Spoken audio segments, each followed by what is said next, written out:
अखिल राजस्थान रावणा राजपूत महासभा के तत्वावधान में आगामी राष्ट्रीय जनगणना से पूर्व ओबीसी की अलग से जनगणना हेतु जाति आधारित जनगणना की मांग के साथ ही ओबीसी से क्रीमीलेयर को हटाने की मांग उठाई गई। महासभा के प्रदेश अध्यक्ष बीरेंद्र रावना ने बताया कि ब्रिटिश शासन के दौरान 1872 से लेकर 1931 तक नियमित रूप से जाति आधारित जनगणना की जाती थी। साल 1947 में देश आजाद हुआ और भारत सरकार ने नीतिगत रूप से अनुसूचित जाति सेंट और अनुसूचित जाति सेंट कैनल। हालांकि आखिरी बार सरकार द्वारा 2011 में सामाजिक आर्थिक और जाति जनगणना socio economic and caste census CCC कराई थी, जिसे पूर्ण रूप से गोपनीय रखें और इस जनगणना में जाति को लेकर लिए गए आंकड़े पूरी तरह जारी नहीं हुए। इसके बाद जाति आधारित जनगणना को लेकर मोदी सरकार में 2018 हैं राज्य सरकार से, केंद्र सरकार से क्या होना चाहिए था, क्या नहीं होना चाहिए था।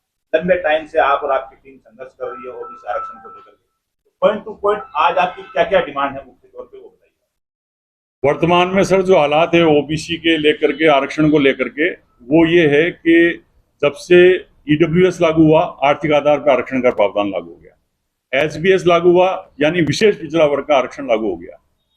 ये दोनों आरक्षण आर्टिकल 15 और 16 में कहीं खड़े नहीं उतरते, क्योंकि आर्टिकल 15 और 16 एससी एसटी और ओबीसी के लिए एक ही बात कहता है कि सामाजिक और शैक्षणिक रूप से जो पिछड़ी जातियां हैं उन्हीं को जो है आयोग द्वारा सर्वे करके मापदंडों के तहत जो है लिया जावे और उनको आरक्षण दिया जावे। लेकिन जब से इस आरक्षण की घोषणा हुई है पॉलिटिकल रूप से किसानों के आरक्षण के नाम पर, तब से आरक्षण पॉलिटिकल हो गया और ये अपने नियम कानून कायदे और संविधान और इंदिरा साहनी केस से भी हट गया।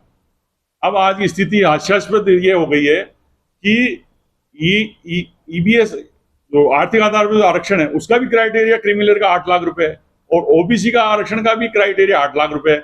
ये बहुत बड़ी एक विसंगति जातियों के बीच में खड़ी हो गई है। अब जैसे 10% में कट ऑफ कम जा रही है और ओबीसी की कट ऑफ ऊपर जा रही है, यानी रिजर्वेशन उल्टा हो गया। अब हमारे लोग क्या है कि ईडब्ल्यूएस में जा रहे हैं 10% के पीछे और 10% में तीन सामान्य जातियों को 4 जातियों को छोड़ के रिजर्वेशन दिया था उनमें एक जाति उसका लाभ ले रही है, तो हमारे लोग उधर जा रहे हैं, राजपूत बन रहे हैं, कोई ब्राह्मण बन रहा है, कोई क्या बन रहा है। अब वो उधर मायने कुछ रखता ही नहीं हमारे लिए तो क्रीमीलेयर, क्योंकि हमारे भी 8 लाख रुपए और आपका भी उधर ईडब्ल्यूएस का भी 8 लाख रुपए, तो ये तो विसंगति खड़ी हुई ना। इस वजह से अब ये हमारा मुद्दा बन गया कि क्रीमीलेयर को ओबीसी से हटाया जाए। एक कोई विभेद तो होना चाहिए ना रिजर्वेशन में। एससी एसटी में आपने कोई क्रीमीलेयर लगाया नहीं है, क्योंकि वहां आप उनको संख्या के आधार पर आरक्षण दे रहे हो। आरक्षण उनको भी आर्टिकल 14-15 से मिला है और हमें भी आर्टिकल 14-15-16 से रिजर्वेशन मिला है, तो फिर हमें संख्या के आधार पर क्यों आरक्षण नहीं दे रहे हो।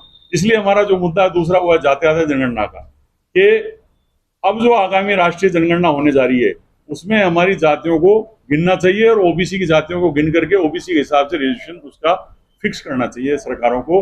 और इसके लिए केंद्र सरकार में 2018 में पार्लियामेंट में विधेयक पास हो चुका है जनगणना का, जाति आधारित जनगणना, और राज्यसभा में विधेयक पास हो चुका है। इसलिए कानूनी हर्डल, कॉन्स्टिट्यूशनल हर्डल कहीं नहीं है। राजनीतिक दृढ़ता शक्ति की आवश्यकता है सिर्फ करने के लिए पॉलिटिकल पार्टियों को।